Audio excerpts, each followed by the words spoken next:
lorsque de son plein gré il me suit, m'agrippe, m'empoigne, lorsqu'il me rue d'insultes si toutefois je m'éloigne. Je dois me sentir flattée quand qu'entre moi il se vautre. Quand je sais qu'il Regard insistant, remarques dérangeantes et parfois tentatives d'attouchement. Pour beaucoup d'Algériennes, le simple fait de marcher dans la rue relève parfois du parcours du combattant. Zulika Tahar et Samia Manel sont deux slameuses originaires d'Oran, dans l'ouest du pays. Et comme des milliers de femmes à travers le monde, leur quotidien est rythmé par le harcèlement de rue. Alors elles ont décidé de raconter ce qu'elles endurent tous les jours dans un slam. Écoutez. C'est beau et j'avais le sourire aux lèvres jusqu'à que j'entende. Oui, c'est relire, ça va chouïa.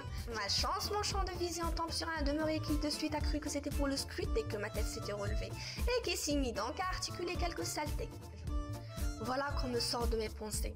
J'ai la tête baissée, je ne vois que ses pieds et j'ai bien envie de les lui écraser. Des secondes à me débattre à essayer de passer. Harceler quelqu'un dans un lieu public est passible de 2 à 6 mois de prison depuis mars 2017 selon la loi algérienne. Pourtant, peu de femmes osent porter plainte par culpabilité. Ce sentiment, Samia l'exprime dans sa chaîne YouTube avec par exemple ce slam qu'elle a baptisé « Coupable ». À jamais je plaide coupable de ma grâce et de mes formes.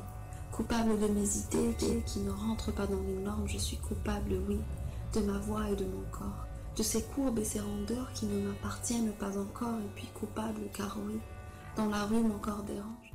Motif de satisfaction, la lutte contre les violences faites aux femmes en Algérie est également portée par des voix masculines.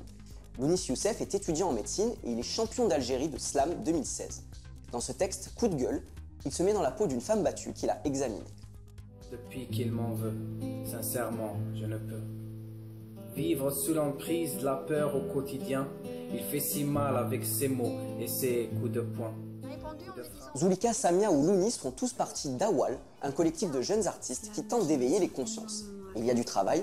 Une étude menée en 2014 montre qu'une Algérienne sur 2 aurait été victime de harcèlement sexuel sur son lieu de travail ou à l'université.